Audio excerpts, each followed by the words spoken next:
आइए देश के वर्तमान राजनीतिक परिवेश पर चर्चा करें। देश बहुआयामी अराजकता की गिरफ्त में है। राजनीति, धर्म और धन के गुंडे इस देश की हत्या पर आमादा हैं। मामला अति रोचक है और जिनको अपने कर्तव्यों का निर्वहन करना चाहिए वे अपने कर्तव्यों का निर्वहन नहीं कर रहे हैं। इसमें राष्ट्रपति का भी नाम आता है। राष्ट्रपति को तो देश की हर गतिविधि पर अति कठोर निगरानी रखना चाहिए, किंतु वे नहीं रख पा रहे। क्या कारण है हम कुछ नहीं कह सकते, राष्ट्रपति मुर्मू जी ही बता सकती है। अब जनता सवाल कर रही है कि राष्ट्रपति मुर्मू जी धतराज मूक बधिर क्यों है देश के वर्तमान हालात पर। उनको तो अपना राष्ट्र धर्म, राजधर्म, संवैधानिक धर्म, सनातनी धर्म, सामाजिक धर्म का निर्वहन करना चाहिए, किंतु वे नहीं कर पा रही। इससे जनता में आक्रोश फैला हुआ। चलिए ठीक है, अब क्या कर सकते हैं। ये हमारे देश का दुर्भाग्य है कि जिनमें सत्ता केंद्रित है, जिनमें राष्ट्र का स्वाभिमान केंद्रित है, प्रजातंत्र का स्वाभिमान केंद्रित है, तिरंगे का स्वाभिमान केंद्रित है, वो शक्तियाँ, वो ताकत और शक्ति आज धतराज मूक और बधिर बनी हुई है। जनता में उनके प्रति आक्रोश फैलता जा रहा है। अब क्या कर सकते हैं, होगा। आइए अब यहाँ पर हम बात करते हैं कि हमारे देश में यहाँ पर एनडीए की सरकार है जो नाजीवाद का प्रतीक है। नाजीवाद उनके खून में बसा हुआ है और मुझे तो नहीं लगता कि उनका खून लाल है या कौन से रंग का है, या सिंदूरी रंग का है, कौन से रंग का है, और ये तो कह नहीं सकते। परंतु मुझे तो ये लगता है कि उनका खून न तो लाल है न सिंदूरी है, उनका खून तो सफ़ेद है। बिल्कुल सफ़ेद खून वाले प्राणी हैं वो। तो अब यहाँ पर इस सरकार से हम क्या आशा कर सकते हैं। जनता भी निराश है। विदेशों में हमारी थू-थू हो रही है। देश में महंगाई चरम पर है, उन्माद फैला हुआ है और ये मनोवादी अहंकारी चेहरे इस देश में खूनी गृह युद्ध की तैयारी कर रहे हैं। ये संविधान की हत्या पर आमादा है। मनोवादी संविधान तैयार किया जा चुका है, ये जनता को भी पता है और हमारे महामहिम जी को भी पता है।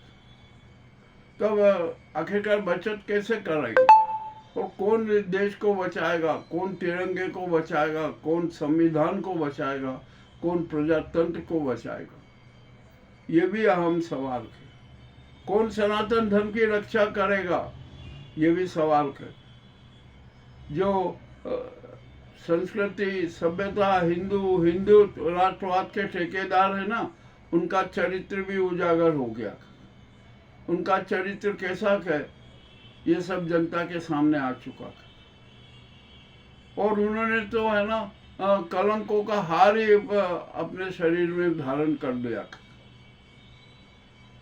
ये भी बड़ी विचित्र बात हो गई। होगा, आप क्या कर सकते हैं।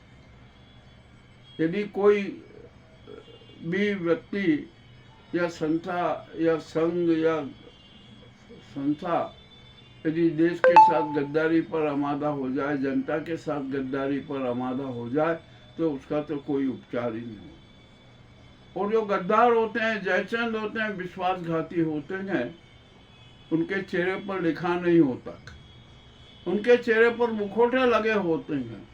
लोक कल्याण के मुखौटे, राष्ट्रवाद के मुखौटे और न जाने अनेक प्रकार के मुखौटे लगे हुए होते हैं। वे महा अहंकारी होते हैं, जुमलेबाज होते हैं, इवेंटबाज होते हैं। ये भी सारे हमने देखा है। और सच तो ये कहूँ कि भारत को राजनीतिक और धार्मिक तथा आर्थिक नाटकों का रंगमंच बना दिया है। अब ये समस्या तो है, जनता भी जानती है, जनता भी परेशान है। तो आखिरकार इस समस्या का समाधान क्या होना चाहिए? समाधान भी, और यह भी सत्य है कि जब समस्या खड़ी होती है ना, तो समाधान भी उसके साथ जन्म ले लेता है। अब इस विकट स्थिति का समाधान जनता के हाथों में। 147 करोड़ जनता को सड़कों पर उतरना होगा। उतर रही है सड़कों पर, हर जगह संसद का घेराव हो रहा है।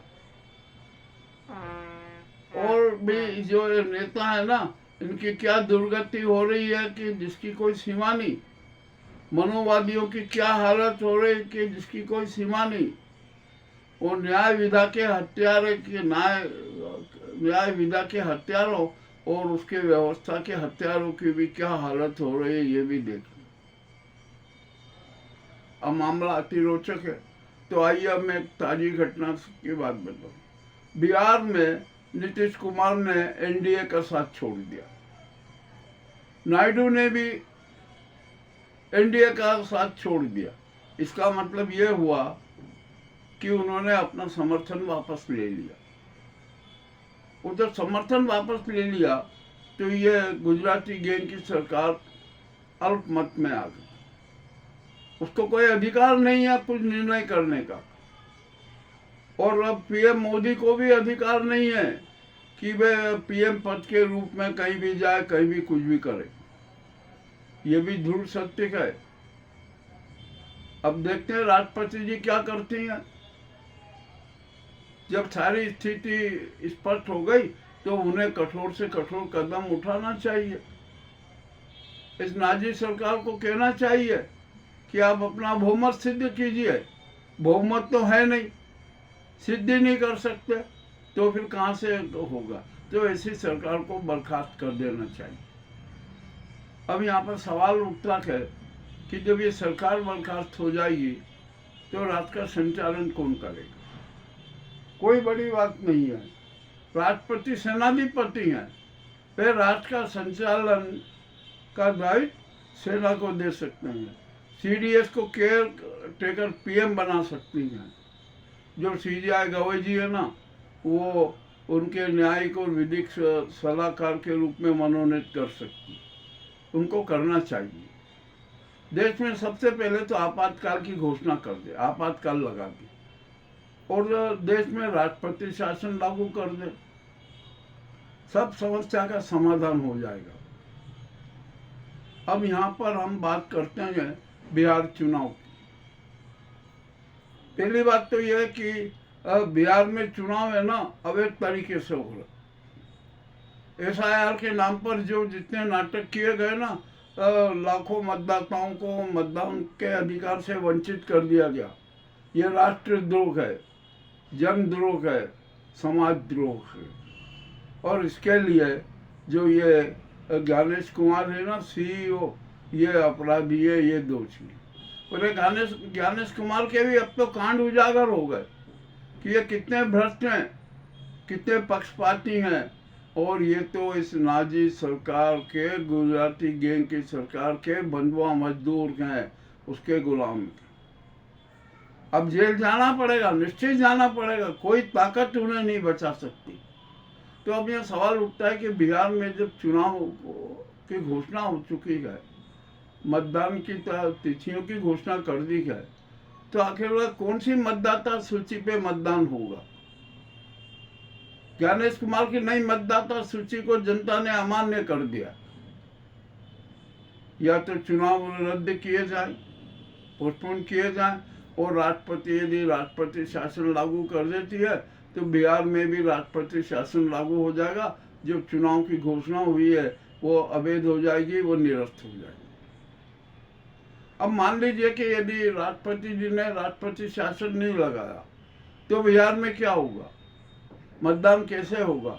तो बिहार की जनता ने भी स्पष्ट कह दिया है कि बिहार में जो मतदान होगा ना, वो नई मतदाता सूची से नहीं होगा, पुरानी मतदाता सूची के आधार पर होगा। ये भी कर देना चाहिए, मगर अभी कुछ भी कह नहीं रहे और बस चुनावी प्रक्रिया चालू है। इसी बीच में नीतीश कुमार ने फिर खेला कर दिया। अब वे महागठबंधन के साथ हो गए और महागठबंधन के साथ चुनाव लड़ेंगे। मामला अति रोचक हो गया।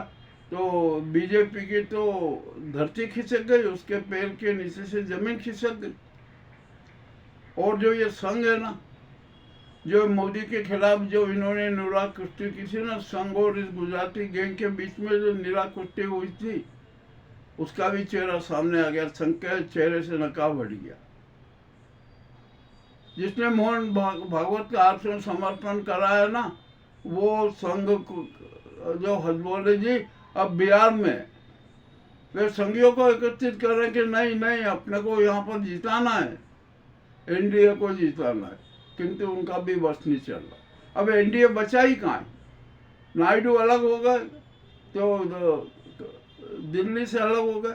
नीतीश कुमार ने भी नाता तोड़ लिया। उन्होंने अल्टीमेटम दे दिया कल तक का, ये मोदी और अमित शाह अब नीतीश की गरज कर रहे। अब ये गरज करे, कुछ भी करे, नीतीश ने तो पलटी मार दी। और यदि ये महागठबंधन सबने मिलकर संयुक्त रूप से चुनाव लड़ा, विपक्ष ने चुनाव लड़ा, तो यहाँ पर भाजपा को 40 से 50 सीट भी मिलना मुश्किल हो।